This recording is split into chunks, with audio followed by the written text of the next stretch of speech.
Yo, what's up, guys? We're back for another week of UFC breakdown and predictions. This week it's for UFC San Antonio, and you couldn't really ask for a better main event. We got Chito Vera getting in there against Cory Sandhagen. 135 has been on fire. They've been putting a lot of shows headlined by 135ers. They just recently had the Murad versus Peterson fight. Now they're having this one. So it's good that they're showcasing this division because it's really, really a fire division. And yeah, but besides that, man, the rest of the card is pretty good as well. And let's try to hit the like button on this video. Let's try to get 150 likes. If you're not subscribed to the channel, definitely should subscribe. I'm one of the longest tenured prediction video predictors here. And I also am pretty good with betting tips as well. So if you go to patreon.com/MMA I'm top 10 in the world currently on Bet MMA tips tracked for units profit. And right now I do have 4 bets for Fury FC 76, which is coming up Friday. Probably going to have a few bets for LFA and for some other shows that are going on this week. And I have a few bets for UFC already as well. So if you want to check that out, go to patreon.com/MMA You'll be supporting the channel and you'll be able to make some money on some MMA bets, watch some fights, and make some cash. So it's definitely worth it. And yeah, man, let's get into this video though with this first fight. We got Tamarez Vidal and Haley Cowan. And Haley Cowan, she was supposed to fight recently against Perez and had issues. I think she had like an ovarian cyst rupture or something like that. I'm not really sure, and it precluded her from being able to fight after the weight cut. And she got a quick turnaround here, so hopefully everything's all good. But Tamarez Vidal, she had a really good UFC debut. She went in there and got that flying knee knockout in the first round over Ramona Pascual, but I do think she still has a lot to prove. At 24 years old, she could make a lot of improvements really quickly, and you know she's going to have confidence coming off that highlight reel knockout, so potentially she could be an improved fighter coming in here, but from what I've seen, her striking is still rudimentary. She'll throw some kicks out there, big overhands. She's fast, athletic, so that helps, but she loads up on her punches, and it's pretty easy to see her shots coming most of the time. Vidal essentially wants to try to clinch, push fighters to the fence, and from there she'll get it to the ground where she likes to attack leg locks, but her wrestling isn't that good, and she can be put on her back herself. She tends to accept the takedown to play jiu-jitsu, and if she can't get the submission, she'll get beat up a little bit. We saw Perez fight Vidal, and Perez was dominating that fight, but she just kept getting some fouls during the fight, and eventually she got DQ'd for some illegal elbows, but she was taking Vidal down, had Vidal tired, and was defending her submissions and just kind of beating her up from the top position.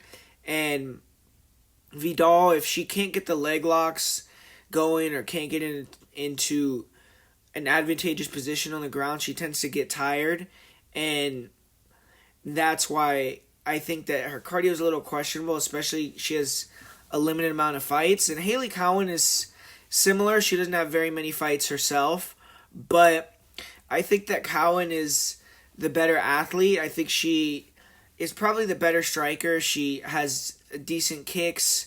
She will throw some okay punches. I think she's just a little bit cleaner, even though both girls are more grappling oriented, wrestling oriented.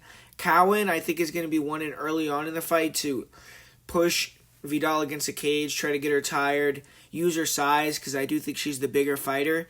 And ultimately, I think if she can get her tired, she can start to have more confidence to take her down, use her ground and pound, because that's where Cowan is at her best, with her elbows, her punches from the top position. She's very strong, good top pressure, and that's usually what she wants to do. It's just she needs to be, defending a lot of leg locks during this camp, working that, trying to work just basic submission defense from the top position. And if she can do that, I think she can have the better cardio and the better wrestling, be the more physical, bigger fighter, be able to pin Vidal against the cage, get her tired, land some limited punches from the outside. I don't know if there's going to be a lot of striking at range in this fight. I don't really envision there to be a lot of striking from range, and the only issue is Cowan is coming off having to cut weight recently. If she's going to have to do it again, maybe that's going to affect her. She had to have 2 I guess she didn't have another training camp because this fight was not that long a notice, but she's had to try to get up now for 2 different dates, and who knows, this is her UFC debut as well, so I'm not saying that Cowan is someone that I would run to bet, but if you look at the line on Tapology right now, I think that was the opener where she was a plus 190. Now she's a slight favorite, I believe, or it's almost a pick'em type of fight, so a lot of money came in on Cowan, and I do agree that Cowan should get the victory here, but probably a pass for me just because I don't know how exactly Cowan is going to look, and we already saw Vidal could step up to the moment, and she had a really good performance in her debut, so you can't count her out, but I'm going to go with Haley Cowan by decision. And I'm really excited for this next fight. Venetia Salvador taking on Victor Altamirano. They might not be the biggest names, but you definitely should tune in for this fight if you don't know who these guys are. They're both really creative, fun strikers to watch, and Venetia Salvador, this is going to be his UFC debut. He's had 2 fights fall through since joining the UFC, so hopefully they could make this one happen. And overall, he's 14-4. He earned his contract by knocking out Shannon Ross in the Contender Series, who he recently saw fight in the UFC against Clitson Rodriguez and get knocked out again. So, wasn't a great victory, but he's on a 4-fight winning streak.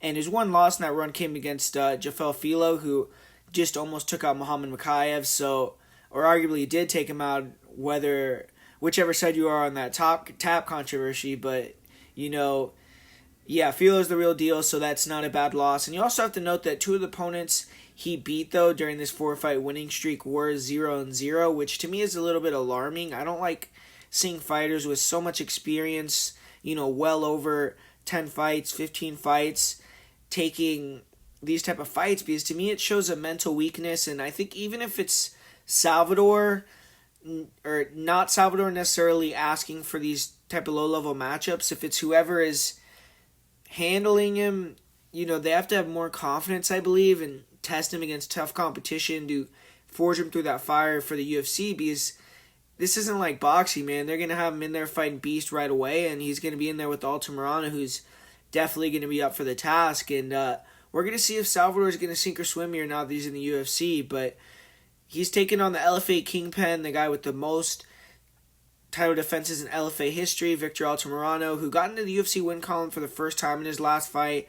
He's had 2 UFC fights so far, and he had a split decision loss in his debut, and he took the judges out of the equation in the second fight, went in there, got the first round knockout, so he's looking to build on that, work towards the rankings, and every guy at 125 is tough, so this is going to be another fun fight. And he's going to be bolstered and confident by the recent successes of other Mexican UFC stars, 3 champs now, and he's going to be ready to bring the action. He's coming out of Texas, and obviously it's going to be a lot of Mexicans in the crowd as well, so he's going to have the crowd on his side, and we're going to see if that helps him win this fight. But he has a really fun striking style to watch, Altamirano. He's tall, long, and rangy. This fight, he's going to be an inch taller, but he's going to have the same reach as his opponent, so he's not going to have that same advantage that he usually has. He likes to hold his hands low. He switches stances a lot. Has great head movement. He uses a Philly shell defense. Really good eyes. And his speed is great. I mean, he throws a variety of kicks. Throws real nice combinations. Body, head, legs. Stays really active. And he does a good job finishing a lot of combinations with kicks. He landed a nasty knee in the middle of a combination in his last fight that basically ended the fight. It dropped his opponent, and he ended up finishing with ground and pound shortly after. And he has fast hands. He closes the gap quickly. He, on the inside, will rip the body, the head. He throws good combinations. And he has the volume edge in this fight, but he's definitely at the power disadvantage, so he has to stay defensively responsible. And he tends to start a little bit slow. He gets dropped early in a couple of fights that I've seen. So, he has to be a little bit sharper than that, because Salvador is one of these few guys at 125 that can actually knock you out with one shot. And when Altamirano gets into the fight, though, he does fight very composed. He has a good fight IQ. He's never been finished. And obviously, that tells you he has a good chin, good durability, comes in good shape.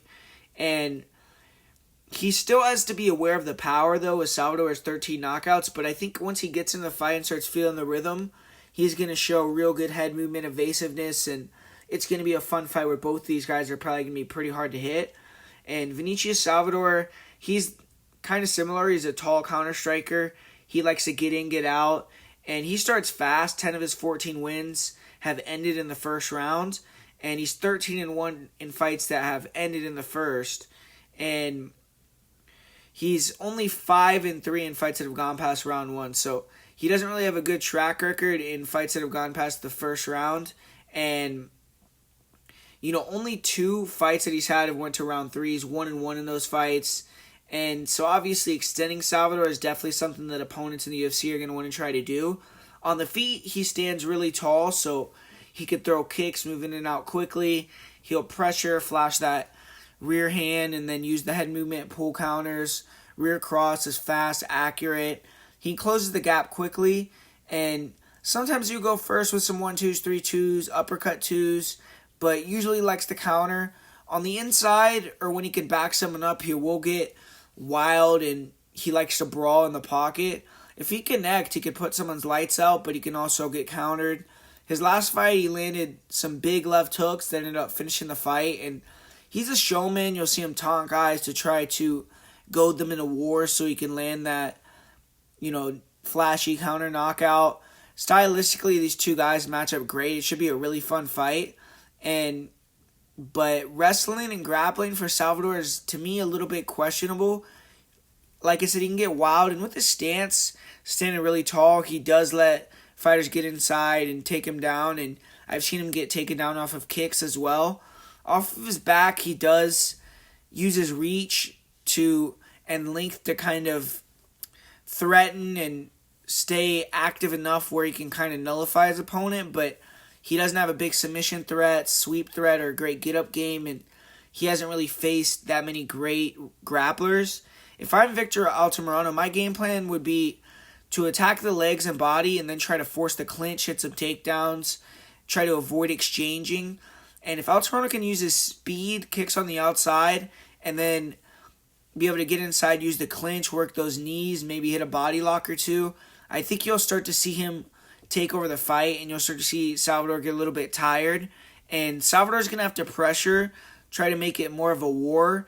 He has the power advantage, and if he can get Altamirano to exchange with him, he is the slicker counterpuncher.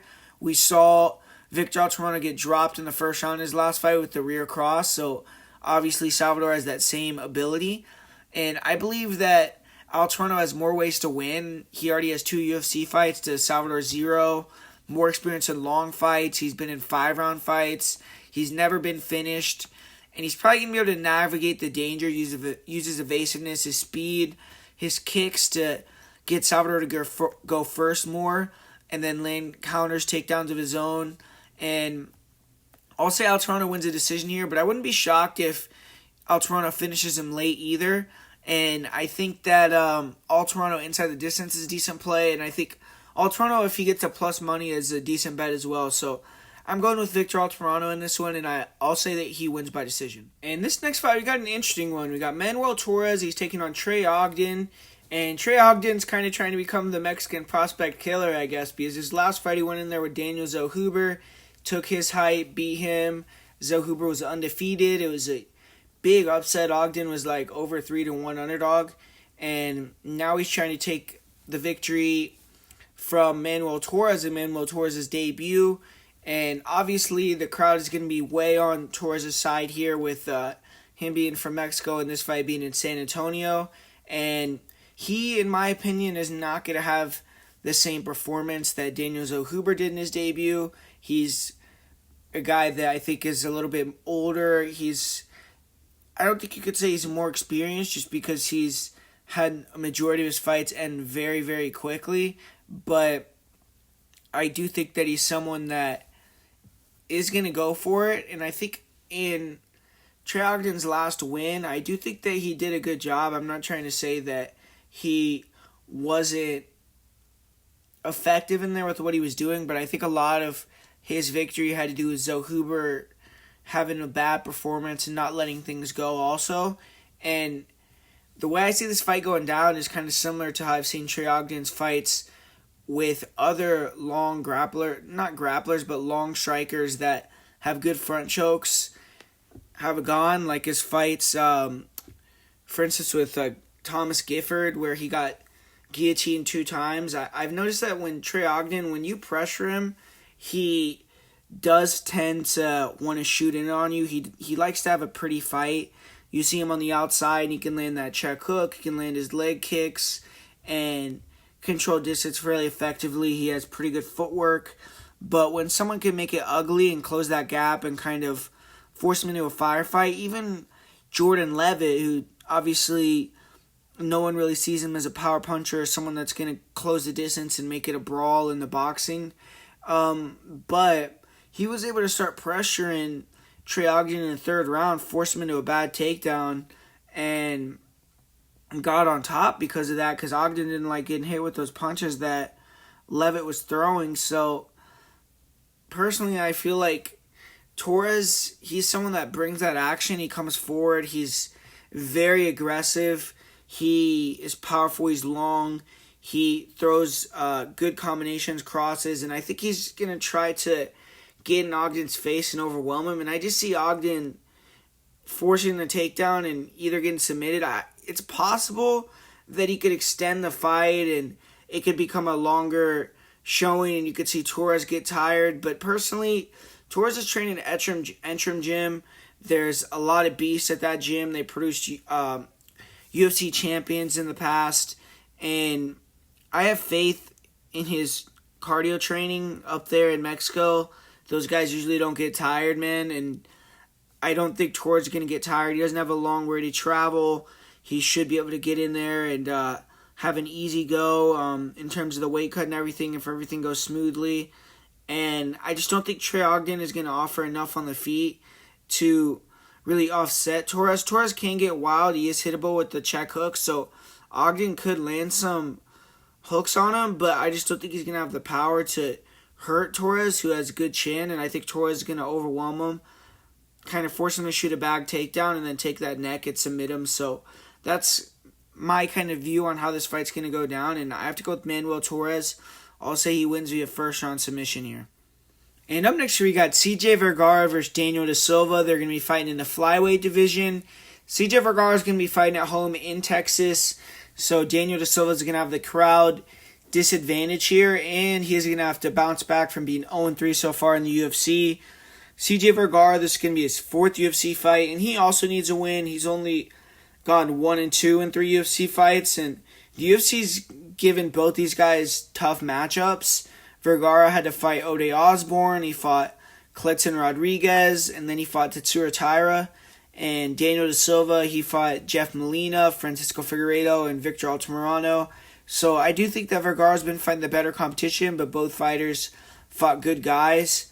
And when you look at this fight, man, I mean, it's kind of crazy. You never really see a flyweight fight with the under 2.5 rounds at -600.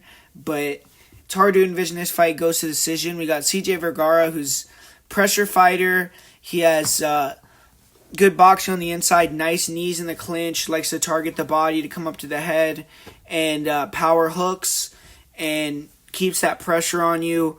Has good durability, kind of like a don't give a fuck type of fighting style. He's a dog, and he can mix it up a little bit, but he's not really someone that's going to try to wrestle and get it to the ground. He wants to keep to the feet and strike, and his takedown defense is good, and I think over time he can start to defend the takedowns. But for Da Silva, his best path to victory, like in all of his fights, is probably a first-round submission.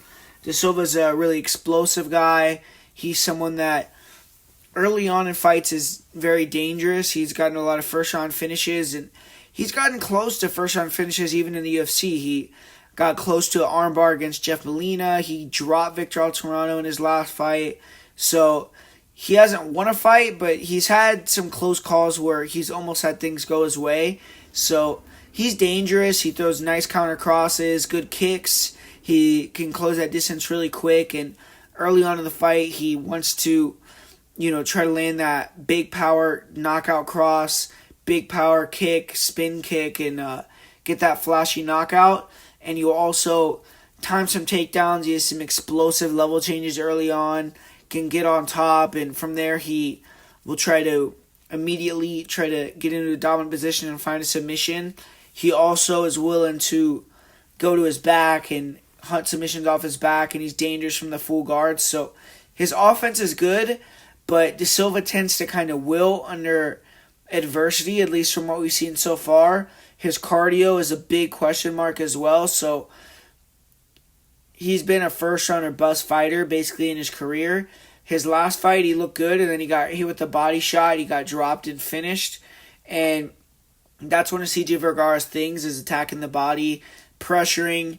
So I think unless De Silva can time cross early and knock Vergara out, or get him down, get into a position early and find a submission, I don't think he's going to be able to keep the pace, and I think Vergara is going to start to take over the fight. I think he's going to be able to pressure, land the better shots with the boxing, maybe get inside, get in a clinch, land those knees, and start to wilt De Silva and eventually finish him off. So I agree. I don't think this fight's going to go to decision. I think De Silva has a chance to finish it early, but more than likely Vergara, who's tough guy, durable, going to be fighting in front of his friends and family, is going to be able to make it out of that danger early, start to take over the fight and finish De Silva. I don't know if it's going to be late in the first or the second, but I think it'll be within the first 2 rounds, and I think Vergara will get his hand raised inside the distance by KO. Next fight here, Trevin versus Preston Parsons. This is a cool fight. It's a pick'em, and I understand why. Trevin is a veteran. He's been in there with some high-level guys in the top 15, top 10. Preston Parsons, he's coming up in the UFC. This is going to be his 3rd fight. Had a hard fight in his debut against Daniel Rodriguez, where took a huge step up in competition, didn't necessarily do the best, got finished in the first round. He showed his toughness, but couldn't end up surviving the onslaught. But came back in his second UFC fight against Evan Elder, who was another prospect, and looked really impressive in that fight. He looked good, and I do like what I see from Parsons. Parsons is a fighter that comes in great shape. He's 100% dedicated to MMA, and he's looking to go to the top with this, whereas with Trevin it's hard to say the same with him. I know that at one point he was a full-time police officer, and I believe he quit that job now. I think he's just working solely on MMA, but I do question his kind of dedication to the sport in comparison to Preston Parsons. I think that Parsons may be a little bit hungrier at this point in his career. And when you look at how these guys match up, Giles is definitely going to be looking to keep it on the feet, and he is the superior striker. Parsons is a grappler, and he's definitely really athletic, so he's improved his striking, especially offensively.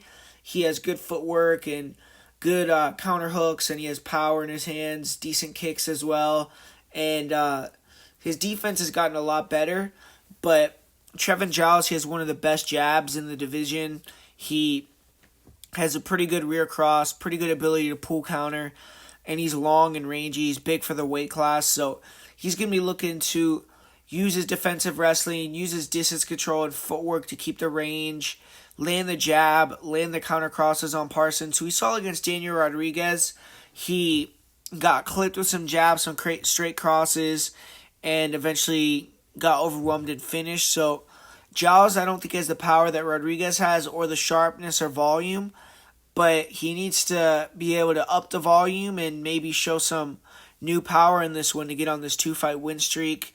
We saw Trevin Giles win his last fight against Luis Cosi, but really lackluster performance from both guys. And the one thing that I did see in that fight is in the 3rd round when Luis Cosi went for the one single leg that he did in the whole fight.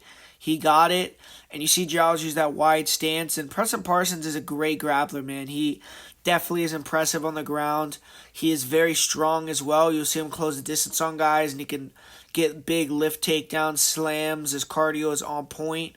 And I think that he's going to be able to hit some takedowns, time some takedowns in this fight, and control on top. We saw Luis Cosi in the one round that he did go for the takedown have a lot of top control, and he won that round in my opinion. I think Parsons is someone that can get overzealous on the ground. He'll get very aggressive, trying to hunt submissions to go for the back, but I think it's because he knows that he is good on bottom too. I've seen him throw up submissions off his back and hit arm bars. I've seen him sweep really effectively, so I think he's just very comfortable on the ground anywhere, so he's willing to go for submissions, lose position, and then know that he could either sweep back to top position or even get a submission from bottom as well. And his cardio is top notch, so He's always moving. He's always trying to be active on top when he gets the takedown. When he's on the feet, he's always pressing. He's working the body kicks, and he's trying to back you up and get the takedown. And I just feel like he's going to want it a little more than Giles. I wouldn't be shocked if Giles came 100% on point. He could stop the takedowns and use his boxing to get the victory, but I just don't trust him at this stage in his career, what's gone on already in the UFC for him, and I think that Preston Parsons is going to come in hungrier. I think he's going to be more active. I think he's going to hit a couple takedowns, and I think that he's either going to get a submission victory, as we've seen Giles get submitted with front chokes in a couple fights when he's gotten tired before, or he's going to win via decision. So I'm going to go with Preston Parsons. Going to go with the prospect here, the younger guy, and I'm going to take him to get the victory over Trevin Giles. This next fight here should be a banger. It's in the 145-pound division with Steven Peterson taking on Lucas Alexander.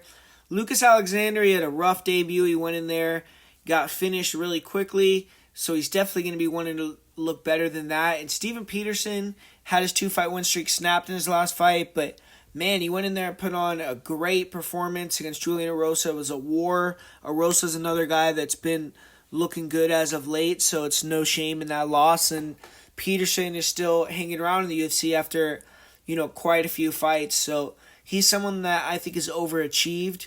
I think when he first made it into the organization, a lot of people thought he was going to only have a couple fights and be out of there. He was a punching bag, but he teamed up with Fortis. I think he became very dedicated and definitely has made improvements with his grappling and his wrestling game and his striking defense, and I think he's a better fighter than when he joined the UFC. And Alexander, he hopefully learned from that first performance in the UFC and has tried to level up here. And when you look at Lucas Alexander, he definitely, I think, looks really good. I think he looks better than he actually is because I don't think he necessarily has that power.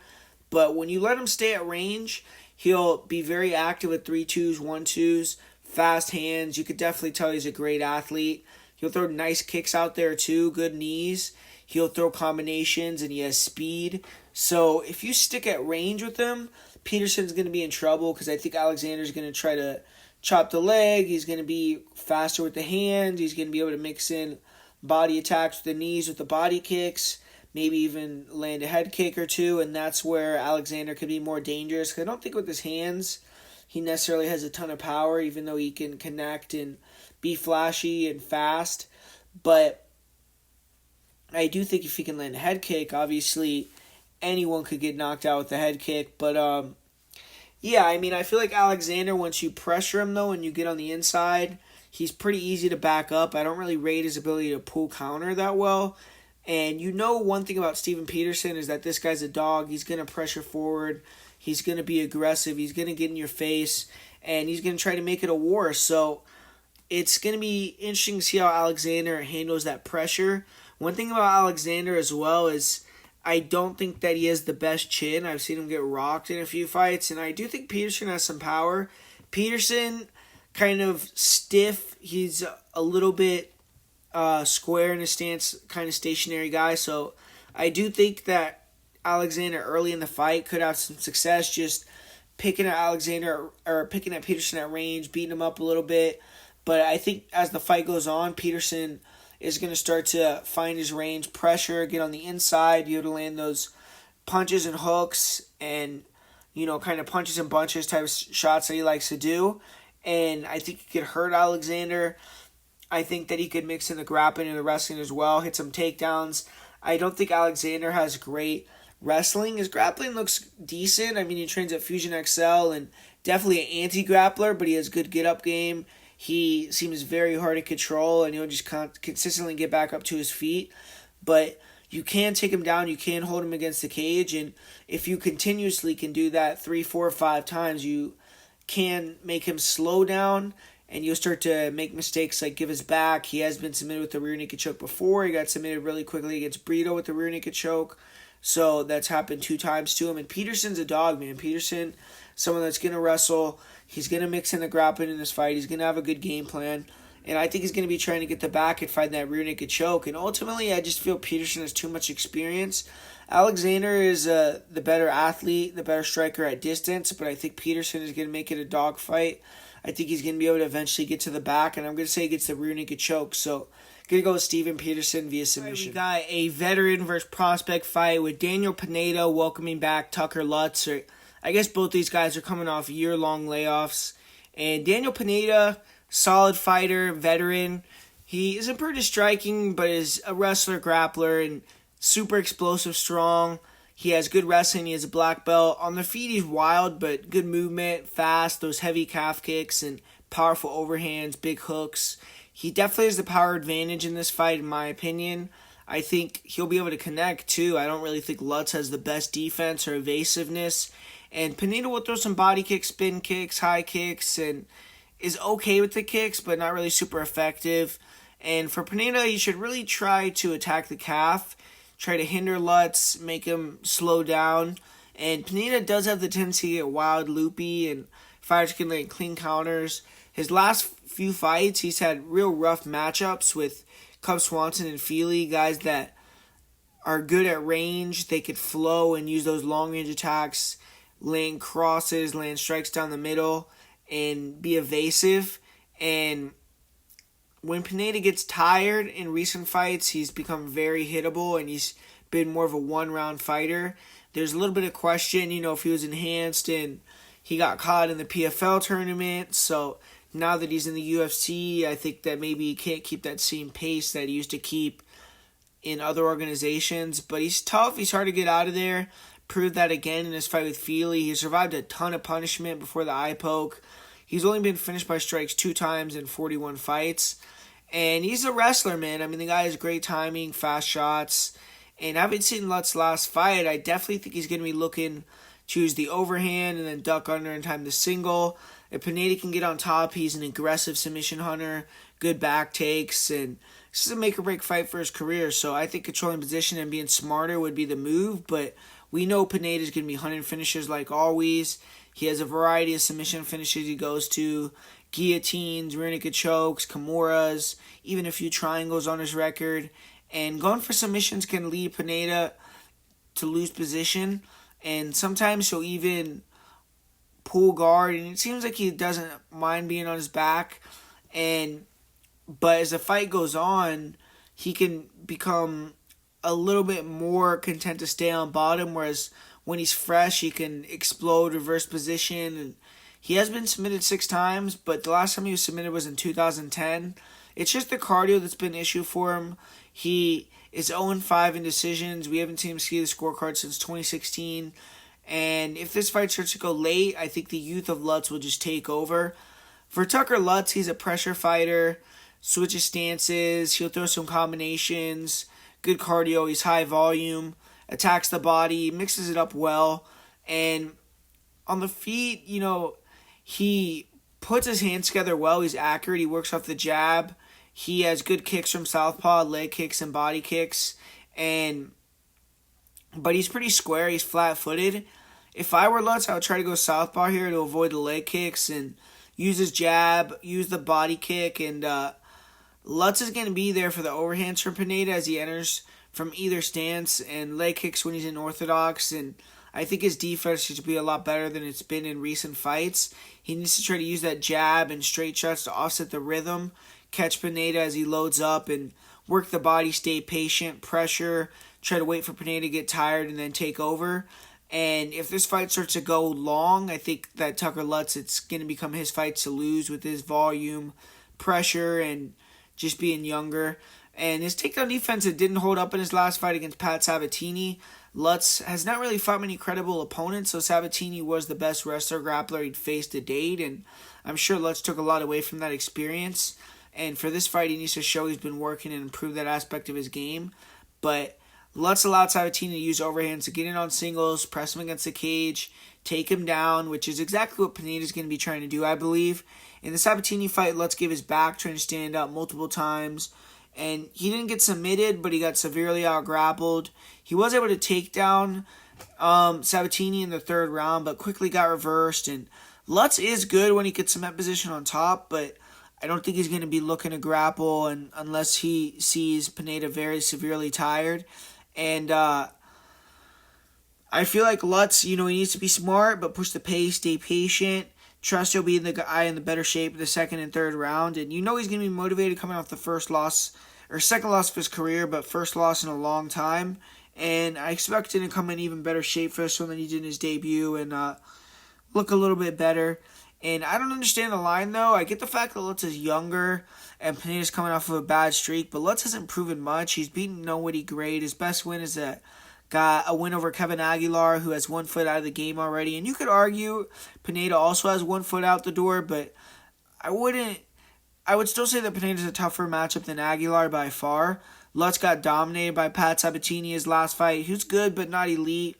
And Pineda has been fighting guys that are a lot higher level. He hasn't been fighting the level of guys that Lutz has been fighting. He's been fighting the Cub Swansons, the Andre Feelys, and fighters who are evasive, fast, slick counterpunchers, good kickers. Tucker Lutz is a more winnable fight. He's more flat-footed. He stands square. The leg kicks, the overhands, the takedowns should all be there for Pineda. And Lutz hasn't been on the ground or been in there with a wrestler with the aggression and strength of Pineda. And maybe Pineda could take him out quickly. But the issue is, what has Pineda been doing during this layoff? How will he recover from taking back-to-back beatings in his last fight? How is his body responding and training after 40-plus fights, being 37 years old? I want to see how Pineda looks on the scales, media day. But I'm going to give the fight to Lutz right now. I'm going to pick Lutz to win by decision. I think he's going to take the second and third round. If you're going to pick Lutz, I think winning by decision has the most value because I don't see a lot of finishing upside unless he can hurt Pineda to the body. Pineda's always shown a good chin and toughness, ability to hang in there, and I don't think Lutz is going to be super gung-ho attacking the finish because Pineda is dangerous and Lutz needs to get a victory here. And I think Pineda has a slight chance to win by decision, but more likely if he wins, it's going to need a finish. And I'm going to say that Lutz wins 29-28 and gets the victory here just off youth and cardio. After losing the first round, I think maybe he'll be able to find the rhythm, use the jab, and start to be a little bit more technical and high volume, get Pineda tired, and just beat him on points. So I'm going to go with Tucker Lutz here. This should be a great fight kicking off the main card. We got a clash of styles here, striker versus grappler fight. And Chidi Njokuani, man, I mean, he got off to a great start in the UFC. He got those 2 super quick finishes, got a pretty big fight against Gregory Rodriguez, and he was looking great in that fight as well. He dealt out a ton of punishment. That first round, he landed that elbow and put that gruesome cut on Gregory Rodriguez. That was nasty, man. But Gregory Rodriguez, he came back that second round and took Chidi out, which, man, props to Rodriguez for taking that damage and coming back in the victory. And Chidi's going to have to come back from that loss. And Albert Duraev, he got more dominated for the entirety of his last fight. He got a couple takedowns on Buckley, but was never able to really hold him down for any extended period of time and got beat up really bad on the feet. Ended up getting finished by doctor stoppage due to his eye getting closed shut after getting clipped with a lot of shots, getting dropped multiple times. And so he definitely has a lot to prove coming back from that. He won his UFC debut against Roman Kopylov, but that was also a fight that was pretty competitive. Duraev got dropped in that fight and showed some weakness there. So Duraev, he hasn't really been all that impressive in his first 2 UFC fights. And at 34 years old, he has to have a good showing here or potentially could be given his walk-in papers if he gets finished quickly. And that's what Chidi's going to want to do. Chidi's going to want to try to knock him out with one of those long strikes, or if he tries to get inside, knock him out with the elbow, attack with the knees to the body, maybe hurt him with a body shot. And Chidi Njokuani is a guy with the 80-inch reach, Muay Thai background. He has heavy kicks, fast crosses. He has a black belt jiu-jitsu as well, and you see his takedown defense has improved, and his ability to control distance has improved quite a bit. His get-up game has improved. So he's worked hard on all aspects of his game. Cardio is always on point with Chidi. He's a durable guy, and he is going to be at a big grappling disadvantage in this fight. But funny enough, I mean, usually don't hear this with the Russians, but Albert Duraev just hasn't really shown great wrestling in the UFC, and I think it's going to be a struggle for him to close that gap with the reach and lengthen the weapons that Chito has. Chito's going to be spamming the knees up the middle, the uppercuts. I'm sure he's going to be trying to dissuade him from wanting to close that gap. And Duraev's going to have to figure out a way to get on the inside. And for Duraev, he just doesn't have the best striking. He holds his hands really low. And he has a decent jab and he has a decent head kick.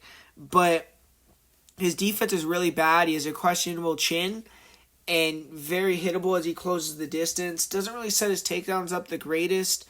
Low volume on the feet. He's not really willing to exchange or getting really many firefights. And his chin doesn't hold up. He's been knocked out. He's gotten dropped.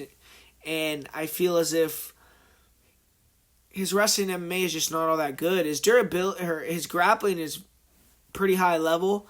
If he can get on top of Njokuani, then he could definitely potentially do damage. Maybe get the submission. Maybe finish him off with a ground and pound. But Duraev tends to shoot really low on the legs, and he just has been ineffective with his wrestling in the UFC so far. He did get the takedowns on Kopylov once Kopylov got tired and ended up really battering him. But Kopylov did a good job of defending quite a few when he was fresh, and I don't see Chito getting tired like that. Duraev is a really tough guy, and it could take only one takedown for him to change the tide of the fight if he has time to work, and then potentially he could get Chito tired if he does damage from the top position. But I think Chito's going to catch him early and knock him out, get another quick finish by KO in the first round. So I just feel like Duraev is too open, too hittable. I don't think he's the best wrestling. I don't think he sets his wrestling up the best, and I feel like early when Chito's fresh, it's going to be tough to close that distance on him without getting touched up, and I think that Duraev, I don't trust him to take the power, so I'm going to go with Chito Njokuani to land a first-round KO in this fight. We got Minnow Cape kicking on Alex Perez, and this is one of my more confident picks. I'm going to be going with Minnow Cape here in this one.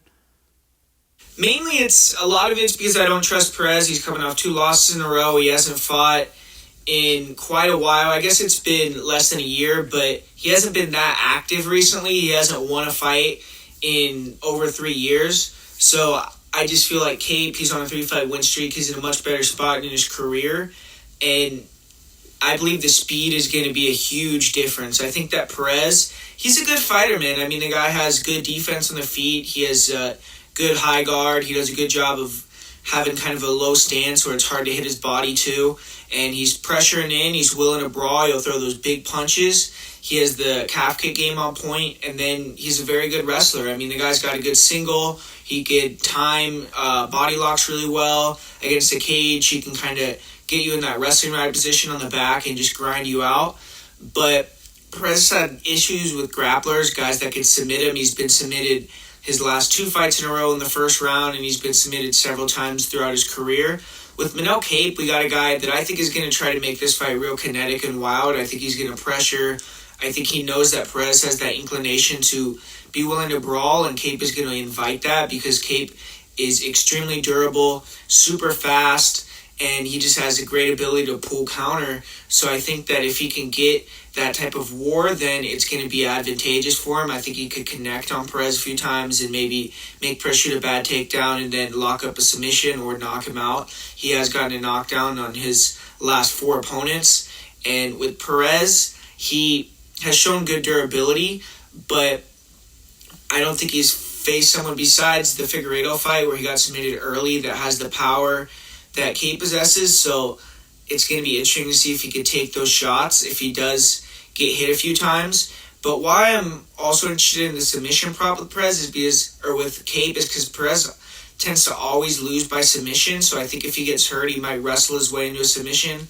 Cape has good guillotines. He has underrated grappling. His wrestling is a little questionable, and that's why I think the line is coming down on Cape. But I think that his grappling is better than Perez's. He was able to, in his last fight, sweep with the Kimura, almost finish Dvorak. Dvorak kind of got saved by the bell there, and he's shown good guillotines in the past. He has been grinded out and lost fights by getting held down, but I just think that Perez, I don't trust him to not make a mistake over the 3 rounds. I think that on the feet, Cape is going to have a big speed advantage, and he's going to be aggressive, and it's going to make Perez a little bit worried. And I just don't know where Perez's confidence is at either, man. The guy hasn't won a fight in a long time, coming off 2 first-round submission losses. You don't know if he's going to come in with this right mind space to get the victory here. So I just think that Cape winning inside the distance is a pretty good proposition that possibly could happen. And I also believe that Cape could get that submission. So I'm going to go with Cape here as the bet. I'm going to put 2 units on him at minus 170, and then I'm going to pick him to win by submission as well.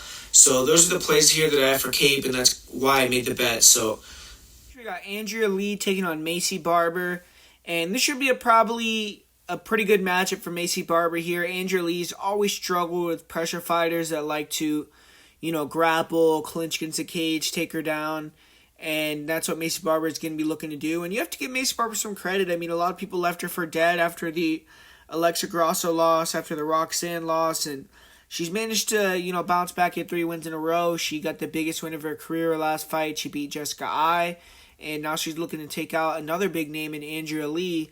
Andrea Lee, she has been looking good recently, though. She won 2 fights in a row by finish. Even her last fight with Viviane Araújo, she got close to getting her out of there in the first round, but kind of recurring issues happened where she got tired, started to get out-wrestled, and ended up losing the fight that way. So that's just going to be what she has to correct. She can't allow Barber to gas her out with the pressure, with the clinch against the cage. Can't allow Barber to eventually get on top of her and start breaking her. And it seems like KGB, when things go bad, she will start to kind of allow her opponents to take over the fight and wilt a little bit. But on the feet, Andrea Lee is very athletic. She has nice check hooks. She has good kicks, those front kicks to the body, stance switches. She's very fast. She landed that check hook to head kick combo last fight that really had Araújo almost out. And if she can keep it at range, she is the significantly better striker. Barber's striking is not good. I mean, she'll throw some feints and some okay kicks, and she has power in her hands when you get on the inside and brawl. And I think when she can get in that inside boxing range, just her aggression is going to be at another level in comparison to Lee. So I think she's going to be able to land the harder punches in close. But I think at range, Andrea Lee is going to have a huge advantage. And early in the fight, when Andrea Lee's fresh, that's going to be when she's most dangerous, when she could keep the distance to those front kicks, really try to attack the body of Barber, slow her down, and then walk Barber into that left hook or the right cross, the head kick, the front kick up the middle, and get the knockout. But I think it's going to be highly unlikely that Lee could get her out of there early. And I just don't think that Lee's going to be able to keep the pace. I think that Barber, being young, being durable, being the type of girl that she is, being willing to take damage to get inside, I think she's going to have the toughness to take some shots from KGB. She might get hurt a little bit, but I think she'll keep coming forward. And once she starts to get her clinch game going, her knees, gets a takedown or two, I think it's going to start to go downhill for KGB. KGB is 34 years old at this point. She has already had quite a few losses. And just style matchup-wise, I mean, she has 2 losses to Roxanne. She has some other losses to girls that grappled her. Her last fight to Viviane, she got taken down several times. And I just think that Macy is going to be able to exploit that, use the wrestling, use the grappling, hold her against the cage, take her down, maybe beat her up a little bit on top, use her cardio advantage. And I'm going to go with Macy Barber in this one. But this is a fight where it could be competitive as well. If Barber can't get the wrestling going and has to strike at range for longer periods of time, Andrea Lee has a chance at the upset. So I wouldn't necessarily be running to the betting window at this line, but I am going to go with Andrea Lee, or I'm going to go with Macy Barber to get this win via decision. This fight should be a war with Nate Landwehr against Austin Lingo. And Nate Landwehr last year cashed on one of my favorite bets of the year on Nate Landwehr against David Onama, where he got almost knocked out in the first round, came back and put a real beating on David Onama in a really fun fight. And Austin Lingo, he's coming back after a long layoff. He was able to beat Luis Saldana in his last fight. He got a win over Jacob Kilburn. So both these guys are on 2-fight win streaks. Landwehr has definitely fought the better opponents, beating Ludwig Klein and beating David Onama. But this is Austin Lingo's chance to move up and get into potential rankings talk after this victory. But Nate Landwehr definitely has a lot more experience against higher level guys. Lingo has fought more lower level opponents before joining the UFC, and then he fought Yusuf Salal and the two aforementioned fighters that I just talked about. Whereas Nate Landwehr, he's been over there at M1 Global. He's had 5-round title fights where he's been the champion, defeated some tough Russians, came to the UFC, and he's had to fight the tougher opponents in the UFC as well. And I think that Landwehr has definitely improved being at MMA Masters. I think that he's fighting smarter. I think when people look at how Nate Landwehr, his demeanor, and even some of his previous fights, you could think that he has terrible fight IQ and he's just a brawler. But I think that he's getting a lot sharper and a lot smarter in that aspect. But he's getting up there in age at this point. His chin is definitely questionable. He gets hurt in a lot of fights, and he's been knocked out in a couple fights in the UFC. And Lingo's a guy that hits hard, so that is dangerous. But I think that skills-wise, Landwehr is still improving. And I think that he has more skills overall. I think that he has the better cardio, and he's the bigger dog in this matchup. But Lingo has the more technical striking, the better boxing, and the more punching power. He's probably the better athlete as well. But I'm still going to go with Nate Landwehr, man. I see Austin Lingo as a popular underdog pick this week. But I just believe that Landwehr has more ability to mix it up. I don't think that he's going to fight dumb in this one. I think that he's going to make Lingo come to him. I know a lot of fights, Landwehr goes first and pressures. But I think in this fight, at least early, he's going to be looking to be on the back foot. He's going to be looking to work the kicks, front kicks, leg kicks, and I think he's going to be trying to attack the body of Lingo. And I also think he's going to be looking to mix in that clinch where he can get his clinch knees going. If he can get on top, I think you have a big advantage on the ground. And Lingo's going to be having to use his jab, pressure, try to, goad Landwehr into more of a war with him. And I think if he does that, he'll be a little bit sharper. Landwehr's chin is definitely questionable, so Lingo could catch him and knock him out. But I just think over time, Landwehr is going to start to get to him with the body kicks, with the clinch attacks. I think that he's going to be able to be smarter. I think he's going to land some low kicks as well, which could potentially be effective in the fight. And I feel like he's going to use the clinch to wilt Lingo, and I'm going to go with Landwehr via third-round finish in this one. I think it's a fight that's competitive, that early on Lingo could be winning, but like always, I think Landwehr's going to end up dogging it out in the end.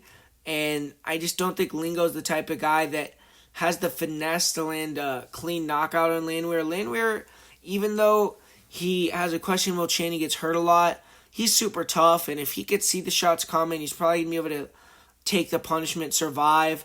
And I just don't think Austin Lingo, he throws a lot of wide hooks.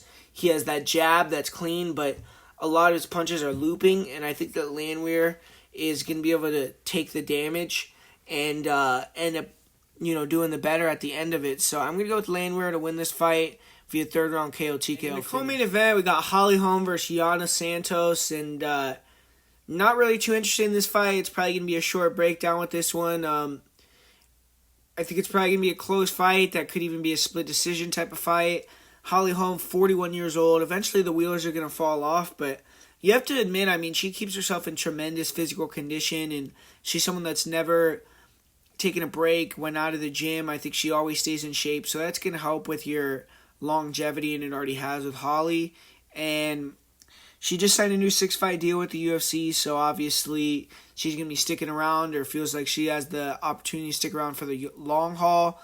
Gianna, she's coming back after a pregnancy. She's already had to do it once, so she has some experience, but I never really like picking fighters coming off pregnancies. It seems like they don't perform as well, at least in their first performance back.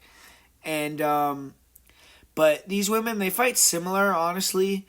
You see them both kind of punches and bunches.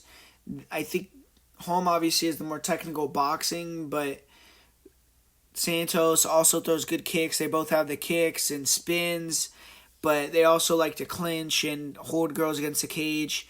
Throw a lot of volume, but a lot of the volume is kind of flim-flam striking where it's not necessarily that powerful. And these girls have, sparred quite a bit together at Jackson's. I know it was a long time ago, so I think it could be a slow fight where they kind of respect each other's skill set. But I don't know. I mean, I really don't have a strong opinion on this fight. I think Holm is slightly the better striker, slightly stronger, probably slightly better in the clinch cardio. It's just the age is eventually not going to catch up with her, but you also have to factor in the recent pregnancy from Santos, first fight back after that. Both girls are coming off losses. I'm going to go with Holm by decision here. We saw her beat Raquel Pennington recently, who's a contender. She was able to arguably get the win in her last fight. A lot of people thought she got the win, and she was on the wrong side of it against another high-level opponent. So I think that she could probably use the range striking and feints and occasional lands and then the clinch to get the victory. But I think Gianna's the value side, and I really don't have a strong opinion on this fight like I've been saying or a big betting lean. But as the official pick, I'm going to pick Holly Holm by decision. Super high-level fight for the main event with Marlon Chito Vera and Cory Sandhagen squaring off. And I think if Marlon Vera wins this fight, you got to give him a title shot. Another story for Cory, who recently had a title opportunity against Peterson, is coming off a win, but he had back-to-back losses before that victory, so I think he still needs to get another victory after this one if he is to win this fight, but I think that Vera does deserve the title shot if he gets the job done here, and really, really a good fight. This is finally a true test for Vera. It's not that his last few fights haven't been tests, but he's been fighting older guys, and now he's fighting a young, in his prime fighter, same age as Chito. And if he can go in here and put Cory Sandhagen's lights out, there's going to be no naysayers left. There's going to be it's going to be difficult to say much about that victory. For Cory Sandhagen, he's been competing at the highest level for years now, and he's fought more of the established, former champs. Obviously, Vera fought Aldo, but Aldo never held the title at 135. Cory has fought multiple guys that are former champions or current champions. He fought Sterling. He fought TJ Dillashaw. He, I believe, or Peter Yan. So that's 3 champions that Cory Sandhagen has competed against. And he's 0-3 in those fights. So he just has been coming up just short against the highest level competition. And this is going to be an interesting one. I mean, Chito Vera, he hasn't quite proven himself to be that level, but he definitely, in his last fight, he knocked out a legend in Dominic Cruz. He had a really, really amazing showing in his other fights. So Chito Vera is dangerous, man. I mean, the guy has one of the best resumes as a bantamweight ever. If you look at some of his wins, you look at the finishes, you just look at the performances, and Cory Sandhagen as well. I mean, the guy has some highlight reel victories, and it's going to be a hell of a fight. I mean, when you look at it, for me, it's tough to break down Chito Vera, man. I mean, the guy is low volume. He tends to be a little bit plotty, and he comes forward, high guard, absorbs a lot of damage. He can kind of allow his opponents to get way ahead of him, start slow, but he just makes things happen when he connects, man, and he has long limbs. He'll throw these real awkward kicks, like front kicks up the middle, off-angle kicks, and he throws a lot of leg kicks. He throws a lot of front kicks to the body, so he's beating up your lower half. And I think in this fight with Cory Sandhagen, I would attack the body a lot early. Attack with front kicks, round kicks to the body, leg kicks, pressure, because Cory Sandhagen is an extremely hard guy to hit into the head. And for Vera, I think the clinch is also going to be something he has to utilize in this fight, and that's going to be interesting. I mean, whoever has the better clinch game is, I think, going to have a massive advantage in the fight, because I think Vera's going to have to use the clinch to try to slow Cory down, because, man, I mean, Vera, he has the great kicks, he backs you up, and he could take the punishment, get you tired, and once your movement slows down a little bit, he can cut you off, and he can land one of those head kicks on either side as you're trying to exit. He's always switching stances, he has powerful hands, and he has good crosses and decent boxing when he lets things go, but Cory Sandhagen is constantly angling. He has great footwork, elite pressure. I think he's going to be the guy walking Chito down, at least early in the fight, and I think Chito's going to have to try to find a way to get his shots in, attack the body, attack the legs, and eventually hopefully find that kill shot again with the head, and try to start to take over the fight slowly. But I think Cory Sandhagen early on when the fight starts with his feints, with his angle cutting, with his just more diversity of strikes, more technical striking, speed advantage.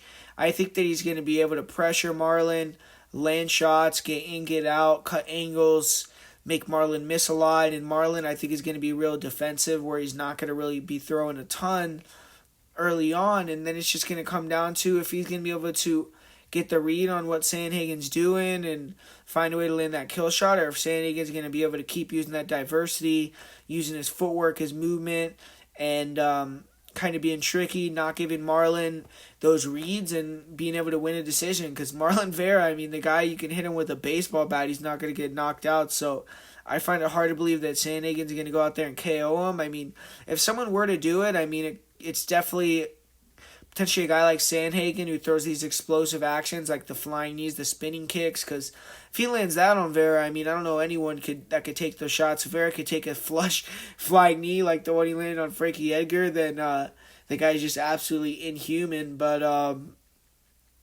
I don't think it's a high likelihood that Sandhagen is going to finish. But one thing about Sandhagen, like I said, he's not older. He's not someone that has durability questions like Cruz maybe has at this point in his career. Not someone that has cardio issues like some of these other fighters that he's faced. And Sandhagen is durable. He trains in Colorado where he has great cardio.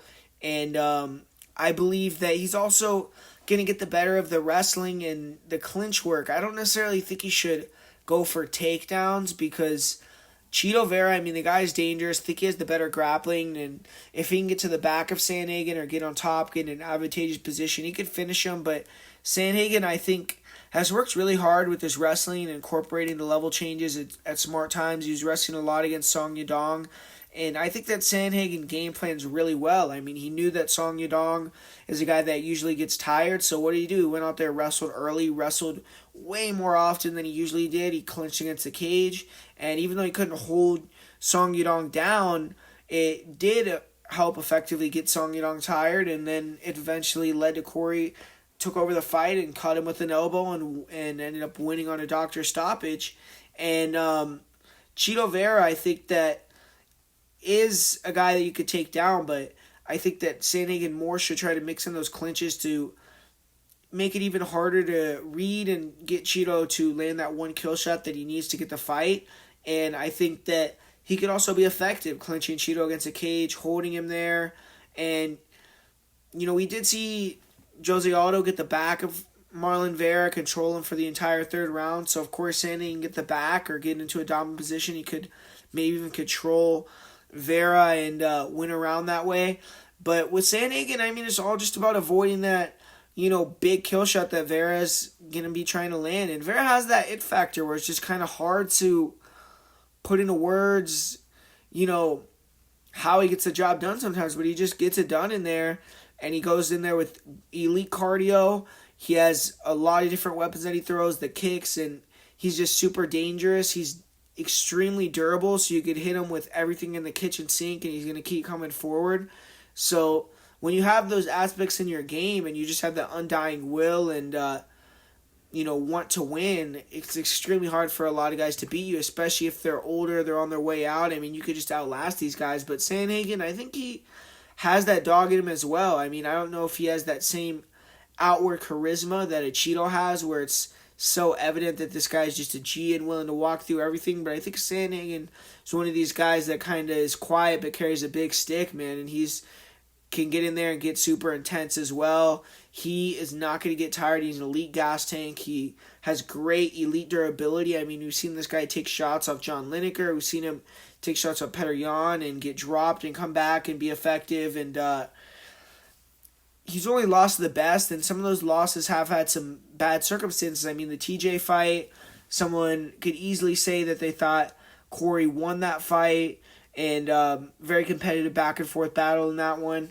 The fight with Petr Yan, he took that fight on short notice, had to fly to Abu Dhabi. It was a 5-round title fight, and you know, a lot of stuff that went on with that fight. But yeah, I feel like the other loss with Emmer is kind of irrelevant. And I just think he has the skill set to get the job done in this one, man. I mean, eventually it's going to be hard for Chito just relying on these finishes to get the victory, and I get it. I mean, I actually really like Chito as a fighter, and I always pick against him because it's just like, man, I just don't like that he relies on getting these finishes. He doesn't win minutes in fights, and I think Sandhagen is an informed, polished guy that is going to be cutting angles, staying sharp. His cardio is going to be on point. He can mix in some clinch exchanges. The more diverse striker, he's going to be extremely hard to hit, and I just don't think that Vera is going to find that finish in this one, man. So I'm going to have to go with Cory Sandhagen in the main event. I'm going to pick him to win this fight via decision. And so there you have it, guys. That's the full card breakdown and predictions for UFC San Antonio. Hopefully you enjoyed it. Hopefully you liked my picks. If you dislike some of my picks, tell me who you're going with, what you think about, what you'd play, who you'd bet on, and things like that. And, besides that, man, as far as my parlay of the week, I'm going to do a parlay of the week with Manuel Cape and CJ Vergara. So that's going to be my parlay of the week. And for my most confident pick, I'm going to go with Manuel Cape on this card. So that's the full card breakdown and predictions video for this card. Thanks for watching, guys. If you want to get access to Cage Warriors predictions this week, Fury FC predictions, LFA predictions, One Fight Night predictions, bets for all those promotions, bet for the UFC, access to some of the best betting tips in MMA today, go to patreon.com/MMA Prediction Guru. You're helping support the channel, keeping it live as well. So really appreciate everyone over there on the Patreon, and we're going to keep stacking up that money. And besides that, man, hit the like button. Let's try to get 150 likes on this video. Put some comments down below. Let's get some interaction. And